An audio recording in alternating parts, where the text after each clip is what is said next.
बिस्मिल्लाहिर्रहमानिर्रहीम अस्सलाम वालेकुम। मैं हूं उमर इनाम। इस वीडियो में बात करेंगे सरकारी पैसों पर हज करने वाली खातून एंकर आसमा शिराजी साहिबा की और उनके हम नवाओं की। पाकिस्तान में कल्चर आम हुआ है और वो कल्चर बड़ा सक्सेसफुल है हमारे इन सहाफ़ियों में। और वो ये है कि पहले आप किसी की ज़ात पर कोई गंदगी उछालें, कोई कीचड़ उछालें, किसी पर इल्ज़ाम लगाएं, और जब वो सियासी शख्सियत आपको जवाब दे तो आप सारे गैंग अप कर लें और आप ये कहें कि जनाब हमें हरासा किया जा रहा है, हमें टारगेट किया जा रहा है, पाकिस्तान में बहुत ज़्यादा सेंसरशिप है। इन सारे का रोना रोया जाए। अब हुआ कुछ यूँ था कि हामिद मीर के भाई आमिर मीर ने कुछ यूट्यूब वीडियोस में खातून अव्वल बुशरा बीबी के बारे में इंतहाई नाजेब अल्फाज कहे थे। इसी तरह एक और यूट्यूबर थे इमरान शफकत, उन्होंने भी वज़ीर आज़म की अहलिया के बारे में गुफ्तगू की थी। बात यहाँ नहीं रुकी थी, वो दोनों तो चलो यूट्यूब पे कर रहे थे। एक और सहाफ़ी हैं आसमा शिराजी,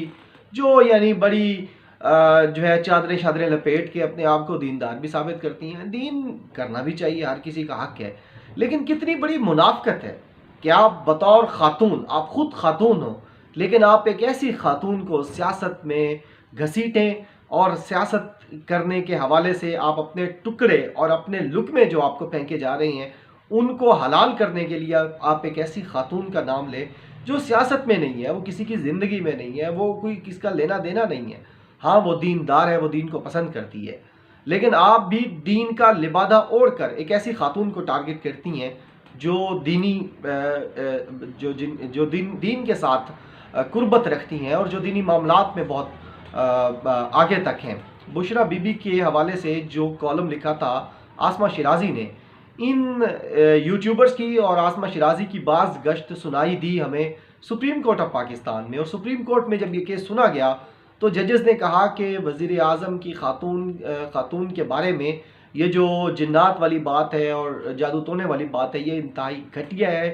गलीज़ है और इसे नहीं होना चाहिए। अब जब ये रिपोर्ट हुआ सुप्रीम कोर्ट ऑफ पाकिस्तान से, तो इसको एयर वाई चैनल ने रिपोर्ट किया कि जी इस तरह बात हुई है। और एयर वाई चैनल ने बाकी लोगों के साथ साथ आसमा शिराजी की भी तस्वीरें लगाई, क्योंकि आसमा शिराजी ने पूरा कॉलम लिखा था बीबीसी के ऊपर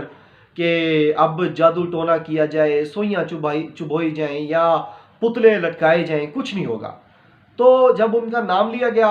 उसके ऊपर, हालांकि अब बजाय शर्मिंदा होने के कि उन्होंने खातून अव्वल के बारे में इंतहाई गलीज़, घटिया और ये गंदी कैंपेन की थी, वो दो मर्दों के साथ और ये सना बुचौरी जैसे और लोग, ये अबसार आलम जैसे लोगों के साथ मिलकर आसमा शिराजी ने बजाय शर्मिंदा होने के वो डिफेंड करती रही कि मैंने तो लिखा ही नहीं खातून अव्वल के बारे में। फिर यहाँ पे कन्वेंशन हुआ सहाफ़ियों का, वजीफ़ाखोरों का और लोगों के टुकड़ों पर पड़ने वाले जो सहाफ़ी हैं, वजीफ़ाखोर हैं, दरबारी हैं, उनका कन्वेंशन हुआ। वहाँ मरीम नवाज़ आई और उसने कहा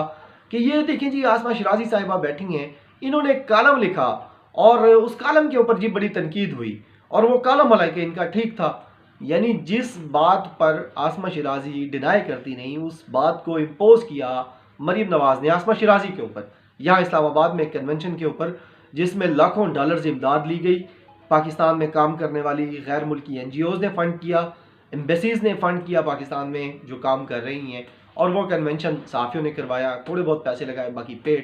पेट में डाल लिए। इस वजह से वो मरीम नवाज़ को अच्छे भी लगते हैं क्योंकि उनके वालिद साहब भी यही काम करते हैं और आसमा शिराजी को भी अच्छे लगते हैं। पहले खातून अव्वल के बारे में गलत ज़बान इस्तेमाल की, फिर उस कन्वेंशन में वैलिडेट हुआ उनका पॉइंट, उनके ऊपर इम्पोज किया गया मरीम नवाज़ की तरफ से कि देखिए आसमा शिराजी ने की है, और वहाँ वो सेल्फियाँ लेती रहीं नून लीग के वर्कर्स के साथ। अब जब दोबारा सुप्रीम कोर्ट में ये बाज़गश्त सुनाई दी है तो उस वक्त भी बजाय माफ़ी मांगने के और ये कहने के कि जी मेरे से गलती हो गई थी, मुझे ये अल्फाज नहीं इस्तेमाल करने चाहिए थे, और एक पर्दादार हयादार खातून के बारे में मैंने ये अल्फाज इस्तेमाल किए थे, मैं माफ़ी मांगती हूँ। लेकिन माफ़ी नहीं मांगी गई, बल्कि उल्टा चोर कोतवाल को डांटे वाला मामला हमें देखने को मिला कि उधर एयर वाई पे तस्वीरें चली और इधर जो है वो सिंपैथी कार्ड खेलने की कोशिश की गई आसमा शिराजी की तरफ से, और कहा गया कि देखिए जी मेरे खिलाफ तो कैंपेन चल रही है। और वहाँ फिर जो हामिद मीर जैसे मफलर पोश होते हैं, अबसार आलम जैसे लोग, असद तूर जैसे जो ख़ुद इतनी गंदगी बकते हैं ख़वातीन के बारे में, जो कुछ इन्होंने किया, सुमेरा ख़ान के बारे में जो कुछ बोला, जो अनम शेख के बारे में बोला, जो जवेरिया सिद्दीक़ के बारे में बोला, जो शिफा यूसुफ़ज़ई के बारे में बोला, इन सारी ख़वातीन को बार बार टारगेट किया गया। तो उस वक्त ये सारे साफ़ी चुप थे। अब जब आसमा शिराज़ी पर बात आई, और आसमा शिराज़ी जो इनके साथ सरकारी हजों में शामिल थी और सरकारी दौरों में शामिल थी, और वो बुक्कल मार के इन मफलर पोशों के साथ जो है वो अपना सहाफ़त का धंधा चलाती हैं, तो इन धंधेबाज मर्दों को ये बुरा लगा कि जनाब ये कैसे हो सकता है कि आसमा शिराज़ी ने जो वज़ीर आज़म की अहलिया के बारे में बातें की थी, उसके बारे में इनसे बाज़गश्त हो और इनसे पूछा जाए और बाज़पुरस हो। तो उन्होंने जनाब अब एक नया ट्रेंड, जो मैंने पहला जुमला कहा था कि पहले ज़ात पर कीचड़ उछालो, बुराई करो किसी की, गालियाँ दो किसी को, और जब वो बंदा आके जवाब दे आपको तो आप कहें जी मुझे तो ये हरास कर रहे हैं, और जब कोई अदालत बुलाए आपको तो उस पर उसके ऊपर भी आप अवार्ड लेना शुरू कर दें। आप कहेंगे जी देखें जी मुझे तो अदालतें बुला रही हैं इस केस के ऊपर, और मुझे एजेंसीज़ बुला रही हैं। भाईजान अगर किसी की ज़ात पर उमर इनाम कीचड़ उछालेगा, उमर इनाम सॉरी उमर इनाम अगर किसी के ऊपर बेबुनियाद इल्ज़ामात लगाएगा और इस तरह की घटिया बातें करेगा, तो ज़ाहिर है मुझे FIA बुलाने की ताकत रखती है, मुझे अदालतें बुलाने की ताकत रखती हैं। ये तो सबसे आसान है कि उमर इनाम किसी को गाली दे बगैर वजह के, और जब अदालतें बुलाएं और एजेंसियां बुलाएं तो मैं हीरो बन जाऊं। ये शर्म से डूब मरने का मकाम है। अगर कोई डेवलप्ड कंट्री हो, डेवलप्ड सोसाइटी हो, जहाँ मॉरल्स के ऊपर हो बात हो, जहाँ एथिक्स के ऊपर बात हो, तो इन जैसे सहाफ़ियों को मुझे लगता है कोई एक हफ़्ता भी ये सहाफ़त में ना निकाल पाएँ, और जदादें बेच के इनको उन लोगों को देनी पड़े जिनके ऊपर ये इल्ज़ाम लगाते हैं। खातून अव्वल के ऊपर इल्ज़ाम लगाया इन्होंने, अनम शेख के ऊपर इल्ज़ाम लगाए, सुमेरा ख़ान पर इल्ज़ाम लगाए, शिफा यूसुफ़ज़ई पर इल्ज़ामात लगाते रहे, और जब इनको FIA ने बुलाया असतूर को, तो ये भाग के उधर अतर मिन्नल्ला के पास पहुँच गया कि जनाब मुझे तो बचाया जाए वहाँ से, और वहाँ से रिलीफ भी मिला इस्लामाबाद हाई कोर्ट से, जो कि हर किसी को नहीं मिलता। तो ये बजाय शर्मिंदा होने के, ये पूरा अब आज जब मैं ये बात कर रहा हूँ, आज जुमेरात के दिन,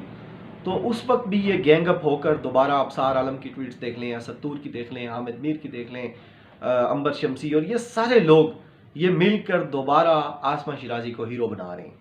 जैसे आसमा शिराज़ी ने कोई बहुत इन्वेस्टिगेटिव जर्नलिज्म किया हो पाकिस्तान में, और कोई ऐसी स्टोरी निकाल कर लाई हो जो पाकिस्तान में फैक्ट्स एंड फिगर्स के हवाले से बहुत बड़ी स्टोरी हो। वही पुतली तमाशा किया जाता है 7 से 11 तक, वही घसे पिटे गेस्ट हैं, वही घसे पिटे मौज़ूआत हैं जिसके ऊपर बात की जाती है। और नाज़रीन, यहाँ आप जो भी मुझे सुन रहे हैं, मेरी आपसे दरख्वास्त है कि इनको अगर आपने इर्रेलेवेंट करना है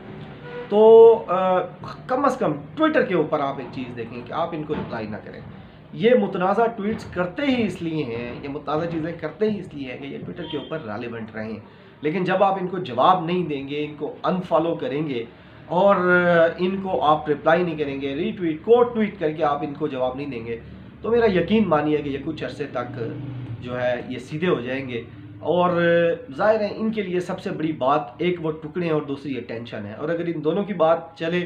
तो मे भी इनके लिए अटेंशन थोड़ा ज़्यादा अहमियत इख्तियार करती है। लिहाजा आप इनको अगर रिस्पॉन्ड करना छोड़ दें तो ये जो गैंग अप होकर रियासत और रियासती इदारों के ऊपर हमलावर होते हैं, तो ये आपको इसमें कमी देखने को मिलेगी। अपना बहुत ज़्यादा ख्याल रखिएगा, मुझे अपनी दुआओं में याद रख कीजिए। बहुत शुक्रिया। अल्लाह हाफ़िज़। पाकिस्तान जिंदाबाद।